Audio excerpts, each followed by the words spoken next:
টাকা পয়সা ছিল না, ফলে ওনার পায়ে দেওয়ার মতো জুতা ছিল না। তো খুব আফসোস করতেছে, হায় রে আমি এত বড় কবি, আমার পায়ে দেওয়ার মতো জুতা নাই। আফসোস করে ঘর থেকে বের হলেন, দেখলেন এক ভিক্ষুক ভিক্ষা করছে, ওর পাই নাই। কি নাই? আর কবি সাহেবের কি নাই? ওনার জুতা নাই, এজন্য দুঃখ। বের হয়ে দেখে সাইল ভিক্ষুক, ওর পা নাই। এবার উনি সেজদায় পড়ে আল্লাহর ডেকে বলে, আল্লাহ শুকর আলহামদুলিল্লাহ, অনেক ভালো আছি। শুকর আলহামদুলিল্লাহ, বেশ ভালো আছি, অনেক সুখে আছি। এজন্য সুখ হচ্ছে আলহামদুলিল্লাহর ভিতরে। সুখ আছে কিসের ভিতরে? যে কোনো পরিস্থিতিতে আমরা থাকি না কেন, বিপদে আপদে, সকালে বিকালে, শীতকালে গ্রীষ্মকালে আমরা কি পড়বো? আলহামদুলিল্লাহ পড়বো। এর কারণ চাহিদার কোনো শেষ নাই। যার আছে যত বেশি, সে চায় তত বেশি। দেখবেন যার সাইকেল আছে ও হুন্ডা চায়, চায় না? আরো নিচ থেকে যদি বলি, যার পা নাই ও চায় আল্লাহ আমার যদি দুইটা পা থাকতো। কথা বলেন। পা নাই এরকম লোক আছে না এলাকায়? সে হেঁটে যাওয়া লোকদের দিকে তাকিয়ে থাকে, আর তার স্বপ্ন থাকে ওইটাই, আমার যদি পা থাকতো। হেঁটে হেঁটে হেঁটে যারা বাজারে যায়, স্কুলে যায়, কলেজে যায়, ওদের আফসোস যারা সাইকেল চালায় ওদেরকে দেখে, তাই না? সাইকেল থাকলে খুব ভালো হইতো, সাইকেল চড়ে চড়ে বাজারে যেতে পারতাম। সাইকেলওয়ালারও আফসোস আছে, সে আফসোস করে হুন্ডাওয়ালাদের দেখে, মনে মনে ভাবে যদি ভো ভো থাকতো, হ্যাঁ একেবারে যেতে পারতাম। হুন্ডাওয়ালাদের আফসোস হচ্ছে প্রাইভেট কারওয়ালাদের দেখে, ইস আমার যদি একটা কার থাকতো। যার কার আছে ও আফসোস করে, ইস আমার যদি একটা প্লেন থাকতো। যার প্লেন আছে ও বলে, ইস আমার যদি একটা কপ্টার থাকতো, if I had a copter, আমার যদি একটা হেলিকপ্টার থাকতো উড়াল মারতাম। কথা বলেন। তাহলে এই চাহিদার, ডিমান্ডের, হিউম্যান ডিমান্ডসের কোনো শেষ আছে? যে এলাকার ছোট্ট মেম্বার, ওই মেম্বার ভাই চায় কি করে চেয়ারম্যান হওয়া যায়। কথা বলেন। যিনি চেয়ারম্যান হয়ে গেলেন উনি এবার ভাবে কি করে MP, member of the parliament হওয়া যায়, তাই না? আচ্ছা, এমপি যিনি হয়ে গেলেন উনি আরেকটু উপরে যেতে চায়, ভাবে যদি একটু যদি যাইতে পারি, একটা মন্ত্রণালয় যদি পাইতাম, হ্যাঁ মিনিস্ট্রি যদি একটা পেতাম, কতই না ভালো হতো। তো মন্ত্রী যিনি হইল উনি, ওনার অনেক শখ, ইস আর একটা জায়গা বাকি। হ্যাঁ কি নাম ওইটার? PM, prime minister. কিন্তু এই দেশে অসম্ভব। কথা বলেন। এই দেশে প্রাইম মিনিস্টার হওয়া যাবে? এক দুজন এদের মধ্যে ধাক্কাধাক্কি, এবং ওনাদেরকে মেনে নিতে হবে। আপনি বাঁচেন আর মরেন, ওনারাই প্রাইম মিনিস্টার। কথা বলেন। তাহলে এই কথাগুলো বলার উদ্দেশ্য হচ্ছে হিউম্যান ডিমান্ডসের কোনো শেষ নাই, আনলিমিটেড হিউম্যান ডিমান্ডস। এজন্য বিশ্বনবী বললেন, লাউ আন্না লিকুল্লি ইবনি আদামা ওয়াদিয়ান মিন যাহাব আহাব্বা আইয়াকুনা লাহু ওয়াদিয়ান ওয়া লা ইয়ামলা আফাহু ইল্লা তুরাব। আল্লাহ বলেন, এই বনি আদমের প্রত্যেককে যদি একটা করে স্বর্ণের পাহাড়ের মালিক বানিয়ে দেয়া হয়। কিসের পাহাড় দেখছেন জীবনে? আচ্ছা, স্বর্ণের পাহাড়ের যদি মালিক বানিয়ে দেয়া হয়, আহাব্বা আইয়াকুনা লাহু ওয়াদিয়ান, একটা করে স্বর্ণের পাহাড়ের মালিক বানিয়ে দিলেও সে চাইবে কিভাবে আরো একটা স্বর্ণের পাহাড়ের মালিক হওয়া যায়। আচ্ছা, একটু বুঝে শুনে উত্তর করবেন। একটা স্বর্ণের পাহাড়ের মালিক যদি আমি হই, শুধু আমি কেন, আমার 14 পুরুষ এটারে বিক্রি করে খেলেও কি শেষ করতে পারবো? তো আমার আরেকটা লাগবে কেন? আরেকটা দিয়ে আমি কি করব? স্বভাব। বিশ্বনবী বললেন, সবশেষে হাদিসের শেষাংশে বললেন, ওয়ালা ইয়ামলা আফাহু ইল্লা তুরাব, কবরের মাটি ছাড়া কোনো কিছুই মানুষের এই জিহ্বাটারে থামাতে পারবে না। চিৎকার করে বলেন ঠিক কিনা? এজন্য যার আছে বেশি ও চায় বেশি, এই ডিমান্ডটারে একটু কমাতে হবে, আল্লাহর কাছে শুকরিয়া করতে হবে। অর্থের প্রয়োজন আছে, কিন্তু এটার হৃদয়ে স্থান দেয়া যাবে না। এটা হাতে আসবে আবার চলে যাবে, ঠিক কিনা? হৃদয়ে স্থান থাকবে কার? যাদের হৃদয়ে আছে আল্লাহর ভয়, তারা কবু পথ ভুলে যায় না। আল্লাহর প্রেম ছাড়া এই দুনিয়ায় কারো কাছে কোনো কিছু চায় না, ঠিক কিনা? মুমিনের হৃদয়ে দরদ ভালোবাসা থাকবে একজনের জন্য। চিল্লায় বলেন তো তিনি কে? এজন্য আমরা যেন শুকরিয়া করি, আমরা যেন অভিযোগ না করি। দেখেন আমরা যদি জিজ্ঞেস করি ভাই আপনি কি চান, কি লাগবে আপনার, কার কি লাগবে, একজন বলবে আমি এটা চাই, আমার এটা নাই, আমি ওইটা চাই, ওইটা চাই, কত কিছু লাগবে আমাদের। কিন্তু ঠিক এই মুহূর্তে যে লোকটা হসপিটালের বেডে শুয়ে আছে, ক্যান্সারে আক্রান্ত, ক্যান্সার যার নেই কোনো অ্যান্সার, ওরে যদি জিজ্ঞেস করেন ও বলবে আমার কিচ্ছু লাগবে না, আমি শুধু বাঁচতে চাই। ও কি চায়? আর আমরা অনেক কিছু চাই। এজন্য আমরা শুকরিয়া করব বেশি বেশি। শুকরিয়া করলে বাড়িয়ে দেয় কে? বিশ্বনবী দোয়া করতেন, আল্লাহুম্মা জাআলনি সাবুরা ওয়া জাআলনি শাকুরা ওয়া জাআলনি ফি আইনি সাগীরা ওয়া ফি আ'য়ুনিন নাসি কাবীরা। আল্লাহ আপনি আমারে ধৈর্যশীল বানান, আপনি আমারে শুকরগুজার বান্দা বানান। আল্লাহ আমার চোখে আপনি আমারে ছোট বানান, গোটা বিশ্বের মানুষের চোখে আপনি আমারে বড় বানান। সবাই পড়ি আমিন। এজন্য সবসময় প্রশংসা করব কার? কম কম না বেশি বেশি? সবসময় শুকরিয়া করতে রাজি আছি তো? আল্লাহ সব সময় যেন আমরা তোমার শুকরিয়া করতে পারি, তুমি তৌফিক দাও। আরো জোরে পড়বো সবাই আমিন। কোরআন থেকে কথা শোনার সবচেয়ে বড় একটা ফজিলত হচ্ছে এই কথার মধ্যে কোনো গোজামিল নাই, কোনো ভুল নাই, কোনো সন্দেহ নাই। চিল্লায় বলেন ঠিক কিনা? এবং কেউ কি এই কোরআনের ব্যাপারে কোনো সন্দেহ, কোনো ভুল, কোনো ইনকনসিস্টেন্সি প্রমাণ দিতে পেরেছে? পারে নাই, পারবেও না। This is the book whereof there is no doubt, no suspicion in it, and a guidance to those who are muttaqin. আল্লাহ বললেন যালিকাল কিতাব লা রাইবা ফি হুদাল লিল মুত্তাকিন। এটা এমন বই যে বইয়ে কোনো ভুল নাই, কোনো সন্দেহ নাই, এবং মুত্তাকিনদের জন্য হেদায়েতের গাইড বুক করে এই বইটারে পাঠালো কে? আল্লাহ। এজন্য এই বইটা আমরা বুক সেলফের একেবারে উপরের তাকে রাখবো, যাতে ধুলা বালি আর মাকড়সার বাসা এটা ময়লা হয়ে থাকে। হ্যাঁ, কোথায় রাখবেন? একেবারে হাতের কাছে রাখবো, হাতের কাছে রাখবো। পৃথিবীর সবচাইতে নন্দিত এই কিতাবটা আজকে সবচাইতে বেশি নিগৃহীত, উপেক্ষিত। বুক সেলফে রাখে, তাও একেবারে উপরের তাকে, কারণ বছরে 1-2 বার কামে লাগে। কেউ মরলে, কথা বলেন, মারা গেছে, এখন সামনে বসে বসে কোরআন তেলাওয়াত করতে হবে। কোরআন এসেছে জীবিত মানুষদের জন্য। কোরআন নিজেও জীবিত কিতাব, আলোকিত করেও জীবিতদেরকে। চিল্লায় বলেন ঠিক কিনা? কিতাবুন হাই, জীবিত কিতাব, ওয়াকিং এনসাইক্লোপিডিয়া, চলমান বিশ্বকোষ। যাই জিজ্ঞেস করবেন তথ্যের সম্ভার, তথ্য উপাত্ত আর ইনফরমেশন এই কোরআনের ভেতরে আছে না নাই? মানব সমস্যার সব সমাধান আছে। এজন্য এই বইটাকে বলা হয় দ্য প্রবলেম সলভিং মেথোডোলজি। এই কোরআন আপনার সব প্রবলেমকে সলভ করে দেয়। It's not a problem creating methodology. এটা জীবনের কোথাও সমস্যা বাধায় না। কোরআন কোথাও সমস্যা লাগায়? কথা বলেন, জট লাগায় নাকি জট খুলে দেয়? আলহামদুলিল্লাহ পড়েন। এজন্য কোরআনের সাথে যেন আমরা সম্পর্ক বাড়াই। We should increase the attachment with the holy book Quran. যতই সম্পর্ক বাড়াবেন আপনার মর্যাদা বাড়াবে কে? আল্লাহ। সম্মানিত ভাইরা, খেয়াল করে বুঝবেন, সাইয়েদনা জিবরিল আলাইহিস সালাম এই কোরআন নিয়ে পৃথিবীতে এসেছিল, তাই তিনি হয়েছেন শ্রেষ্ঠতম ফেরেশতা। রমাদান আল মুবারকে আল্লাহ তাআলা এই কোরআনকে নাজিল করেছে, তাই রমাদান হয়েছে শ্রেষ্ঠতম মাস। বিশ্বনবীর উপর আল্লাহ তাআলা এই কোরআন নাজিল করেছেন, তাই তিনি হয়েছেন বিশ্বনবী। আমরাও যদি এই কোরআনের সাথে সম্পর্ক লাগাই, আমাদের মর্যাদাও এরকম আকাশচুম্বী করে দিবে কে? এজন্য কোরআনের সাথে অ্যাটাচমেন্ট বাড়ানোর দরকার আছে না নাই? প্রতিদিন যেন আমরা কোরআন তেলাওয়াত করি, প্রতিদিন যেন কোরআনের বঙ্গানুবাদ পড়ি। যা বলার সব বলা হয়েছে, নতুন করে আল্লাহ কিছু বলবে না। এজন্য কোরআন থেকে নূর নিয়ে যেন আমরা নিজেদেরকে আলোকিত করি। কোরআনের একটা নাম হচ্ছে নূর, একটা নাম কি? লিতুখরিজান নাসা মিনাজ যুলুমাতি ইলান নূর। এই কোরআনকে আমি পাঠিয়েছি অন্ধকারাচ্ছন্ন মানুষগুলোকে আলোর পথে নিয়ে যাবার জন্য। কোরআন মানুষকে আলোকিত করে, কোরআন মানুষকে জাহালাত বা অন্ধকার শিক্ষা দেয় না। এজন্য আসুন কোরআনের সাথে সম্পর্ক বাড়াই এবং নিজেদেরকে আলোকিত করি।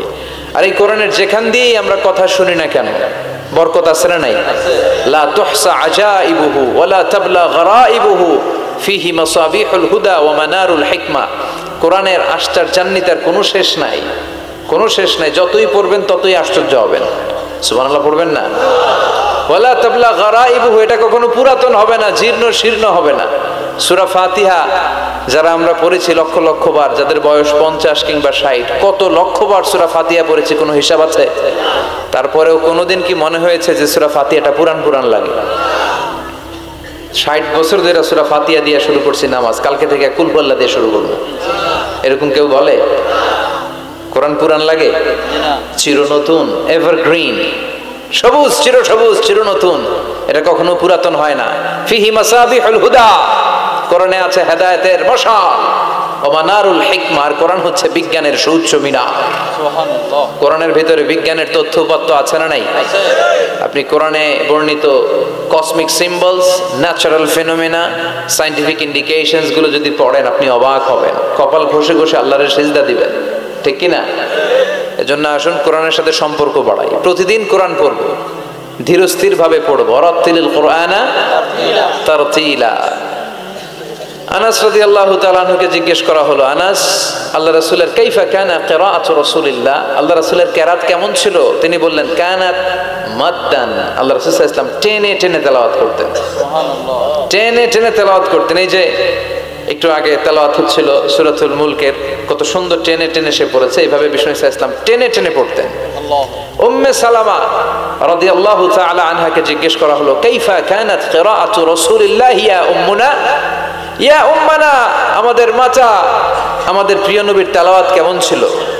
উম্মে সালামা বললেন, কানা রাসূলুল্লাহ ইয়াকাত্তিউ বাইনা কিরাআতিহি আয়াতান আয়া, আল্লাহ রাসূল সাল্লাল্লাহু আলাইহি ওয়াসাল্লাম এক আয়াত এক আয়াত করে থেমে থেমে কোরআন তেলাওয়াত করতেন। পড়েন সুবহানাল্লাহ। এক আয়াত পড়তেন, থামতেন, আবার আরেক আয়াত শুরু করতেন, আবার আরেকটা আয়াত পড়তেন, আবার থামতেন, আরেক আয়াত শুরু করতেন। প্রতিটা অক্ষর, প্রতিটা উচ্চারণ কেটে কেটে দেখা যেত, বোঝা যেত। চিল্লায় পড়েন আল্লাহু আকবার। আর আমাদের তেলাওয়াতের কি অবস্থা? তারাবির নামাজের কি অবস্থা? আমাদের মেটন ঘরের কি অবস্থা? জাপানের বুলেট ট্রেন ফেল, ঠিক কিনা? কোন দিক দিয়ে আযাবের আয়াত যায়, কোন দিক দিয়ে জান্নাতের আয়াত যায়, কোন দিক দিয়ে সূরা ইয়াসিন গেল, কোন দিক দিয়ে আর রহমান গেল, কোথায় সূরা ইউসুফ গেল, কেউই টের পায় না। রুব্বা খারিলিল কুরআন ওয়াল কুরআনু ইয়ালআনুহু, কোরআনের অনেক কারি আছে, তেলাওয়াতকারী আছে, আবৃত্তিকারী আছে, যাদেরকে কোরআন রহমত, মার্সি এন্ড ব্লেসিংস না দিয়ে গজব দেয়, লানত দেয়।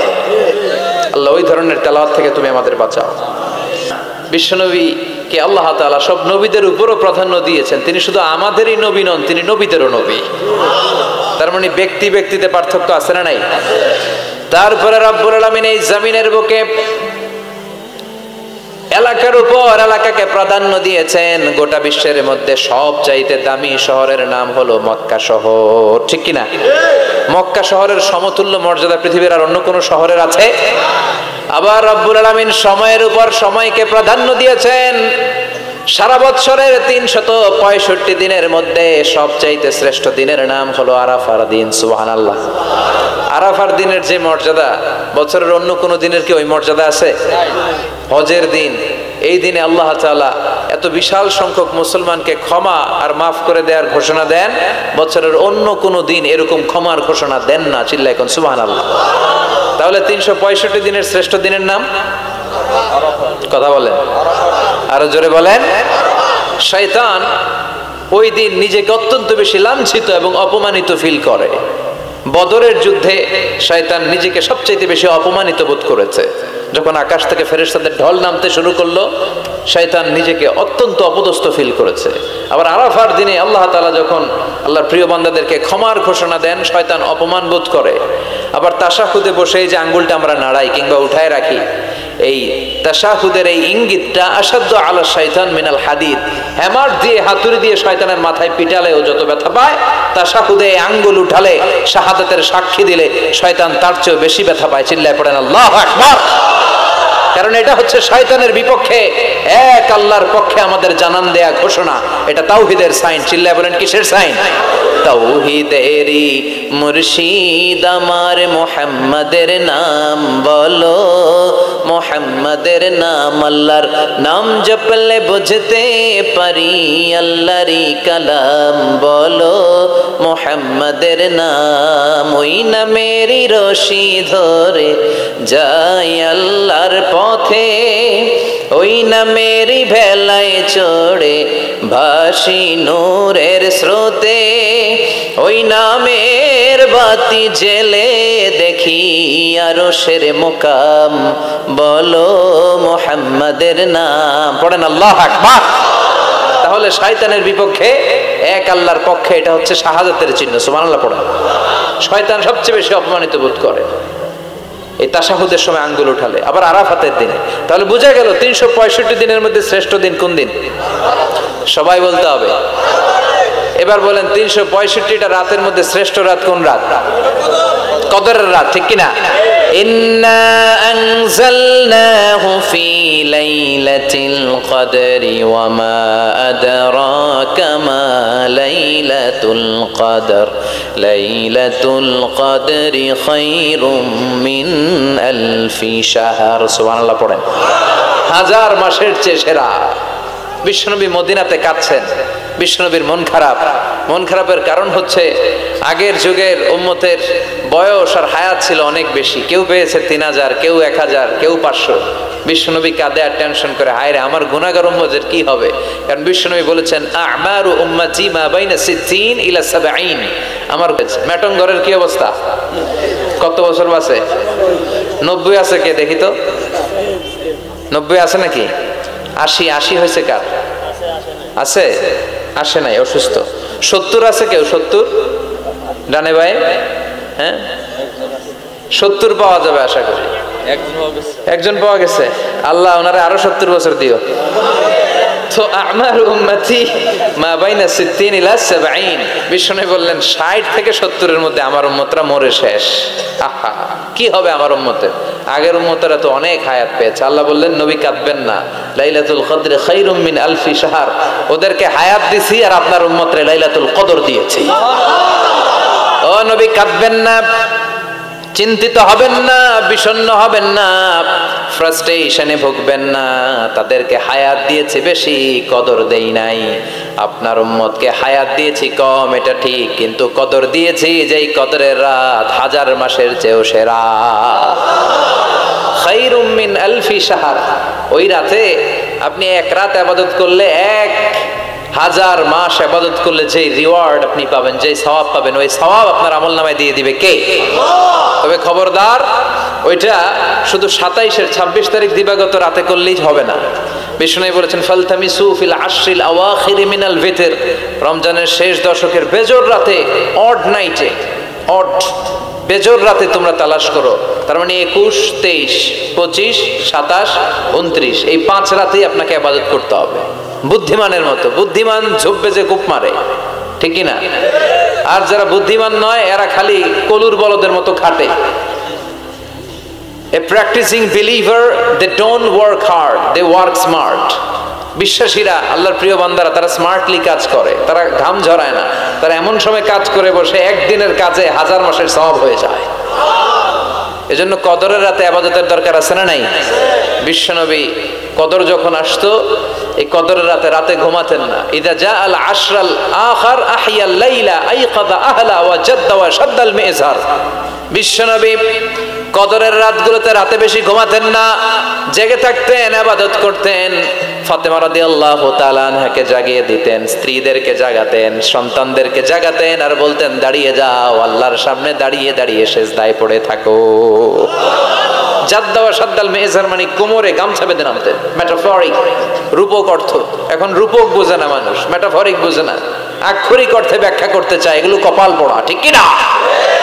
বিশ্বনবী অনেক মেটাফোর ইউজ করেছেন, অনেক রূপক ব্যবহার ইউজ করেছেন।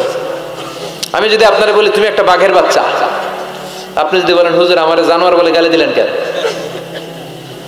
আপনি যদি বলেন আপনি আমার জানোয়ারের সাথে তুলনা করলেন, আমি তো আপনার জানোয়ার বলি নাই, আমি আপনাকে বাঘের যেমনি শৌর্য বীর্য আছে, power and strength and energy আছে, ওইটার সাথে আমি কম্পেয়ার করে আপনাকে বলেছি বাঘের বাচ্চা। তার মানে আপনি জানোয়ার না, আপনি শক্তিশালী। চিল্লা এখন ঠিক কিনা? কপাল পড়া এগুলো বুঝতে চায় না। আল্লাহ তুমি হেদায়েত দাও। তার মানে কদরের রাতে বেশি বেশি ইবাদতের দরকার আছে না নাই?